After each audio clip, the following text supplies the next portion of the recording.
Hello everyone. बहुत सारे patients मेरी क्लिनिक में आते हैं, उनके सवाल होते हैं कि हिप रिप्लेसमेंट सर्जरी क्या है, किस किस टाइप के इम्प्लांट्स यूज़ करे जाते हैं हिप रिप्लेसमेंट सर्जरी में, एक अनसीमेंटेड हिप रिप्लेसमेंट क्या होता है, सीमेंटेड हिप रिप्लेसमेंट क्या होता है, ये मेटेलिक हिप रिप्लेसमेंट क्या होता है, सिरेमिक हिप रिप्लेसमेंट क्या होता है, और कितना टाइम लगता है सर्जरी के बाद पेशेंट को अपनी लाइफ में अपनी सारी एक्टिविटीज़ वापस स्टार्ट करने में, प्लस क्या क्या एक्टिविटीज़ ऐसी हैं जो पेशेंट को अवॉइड करनी पड़ेंगी अगर वो हिप रिप्लेसमेंट सर्जरी कराता है। तो इन सभी सवालों का जवाब हम इस वीडियो में देंगे।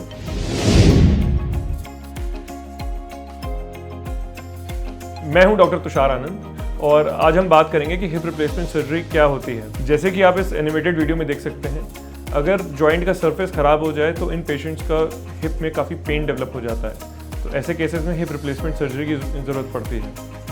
और एक कंडीशन होती है एवास्कुलर नेक्रोसिस, जिसमें कि हिप जॉइंट की बॉल होती है उसकी ब्लड सप्लाई खत्म हो जाती है। तो इन केसेस में भी हिप रिप्लेसमेंट की ज़रूरत पड़ती है if it is not in a stage जहाँ पे वो अपने आप रिकवर कर सके। इसे स्टेज 3 या स्टेज 4 एवास्कुलर नेक्रोसिस भी बोलते हैं। कुछ कंडीशंस होती हैं जिनमें हिप जॉइंट फ्यूज़ हो जाता है, जैसे एंकाइलोजिंग स्पॉन्डिलाइटिस। उसमें आर्थराइटिस की वजह से ही हिप जॉइंट का सरफेस धीरे धीरे इरोड हो जाता है और जॉइंट फ्यूज़ हो जाता है। इन केसेस में भी हिप रिप्लेसमेंट सर्जरी एक लास्ट ऑप्शन रहता है हमारे लिए। ऐसे ही बहुत सारी और भी कंडीशन हैं जिनमें कि हिप रिप्लेसमेंट सर्जरी की जरूरत पड़ सकती है, but they are not so common as these 3 are. तो हिप रिप्लेसमेंट सर्जरी में हम करते क्या हैं? जो खराब सर्फेसेस हैं जॉइंट के, बॉल एंड द सॉकेट मतलब एसिटाबुलम, और हेड जिसे कि बॉल बोलते हैं। तो फीमर हेड और एसिटाबुलम इन दोनों सर्फेसेस को चेंज किया जाता है। इन्हें चेंज करने के लिए 4 मेजर कॉम्पोनेंट्स होते हैं हिप में। एक होता है acetabular cup, second is liner, third is head and fourth is femoral stem.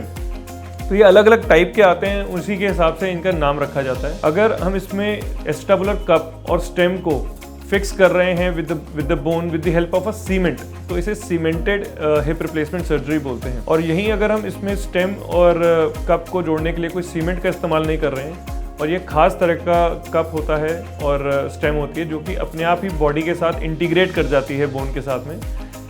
इसमें अलग अलग टाइप के आते हैं, पोरस कोटेड, हाइड्रोक्सीएपेटाइट कोटेड, जिससे कि बोन के साथ इंटीग्रेट कर सके। तो इस तरह के जो सिस्टम्स होते हैं इनको अनसीमेंटेड हिप रिप्लेसमेंट सर्जरीज बोलते हैं। तो ये बहुत क्लियर डिफरेंस हो गया है कि अनसीमेंटेड और सीमेंटेड में क्या फ़र्क है। अब मेटालिक और सिरेमिक हिप रिप्लेसमेंट क्या होता है?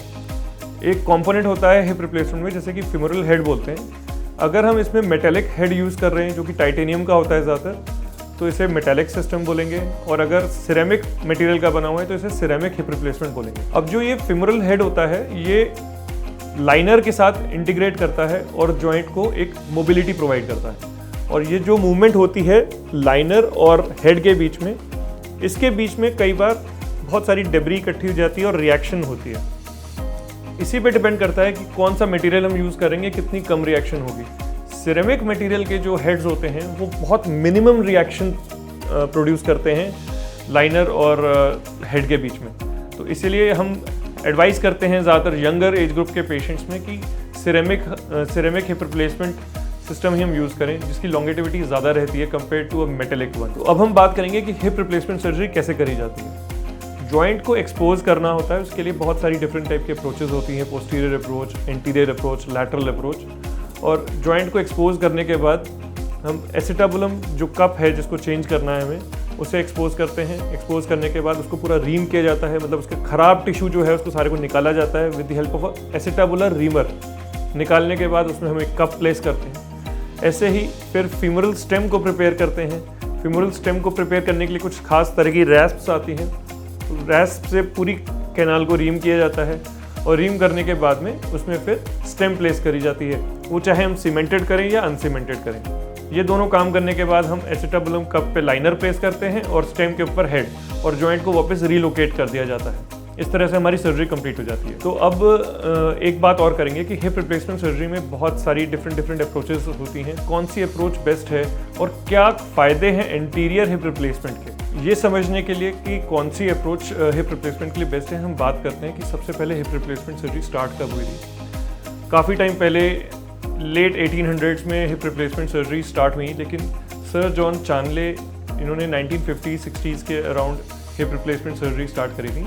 And he really mastered that technique, बहुत अच्छी टेक्निक से कर रहे थे। Posterior hip replacement surgical technique use करी जाती थी उस टाइम पे, और आज तक इंडिया में बहुत सारे सर्जन्स उसी टेक्निक को यूज़ कर रहे हैं, जिसमें कि पोस्टीरियर अप्रोच से हिप जॉइंट को एक्सपोज किया जाता है। उसका एक एडवांटेज ये है कि जॉइंट बहुत अच्छा विजिबल होता है, लेकिन उसमें हमें एक्सटर्नल रोटेटर्स, कुछ मसल्स होती हैं, उनको हमें कट करना पड़ता है सर्जरी से पहले, जिनको वापस रिपेयर भी किया जाता है। जब एक्सटर्नल रोटेटर्स को बाहर कट किया जाता है तो उसके बाद हिप को पोस्टीरियरली डिसलोकेट करके और फिर पोस्टीरियर टेक्निक से ही हिप रिप्लेसमेंट सर्जरी करी जाती है।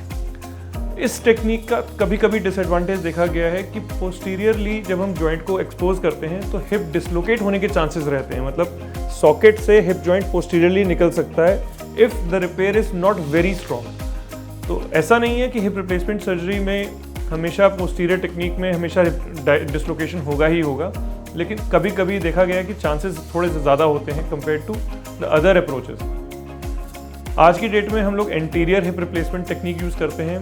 उसकी सबसे अच्छी बात यह है कि उस टेक्निक में किसी भी मसल को कट नहीं करना पड़ता। हम दो मसल्स के प्लेन के बीच में से जाते हैं, जॉइंट एक्सपोज करते हैं और जॉइंट को एंटीरियरली ही डिसलोकेट किया जाता है, और सर्जरी के बाद रिलोकेट करने के बाद हमें किसी मसल को वापस रिपेयर करने की ज़रूरत नहीं पड़ती, क्योंकि इसमें कोई मसल कट ही नहीं होती है। पेशेंट्स की रिकवरी बेटर होती है, पेशेंट्स जल्दी चलते हैं और ज़्यादा कॉन्फिडेंट चलते हैं जब उनकी किसी भी मसल को इंजरी नहीं होती है। अब इसके बाद आता है सबसे इम्पॉर्टेंट क्वेश्चन कि सर्जरी के बाद पेशेंट को कितना टाइम लगेगा अपनी एक्टिविटीज़ को वापस रीस्टार्ट करने में, अपनी लाइफ को वापस नॉर्मल लेवल पे लेके आने में, और क्या क्या ऐसे प्रिकॉशंस हैं जो पेशेंट को लेने चाहिए सर्जरी के बाद।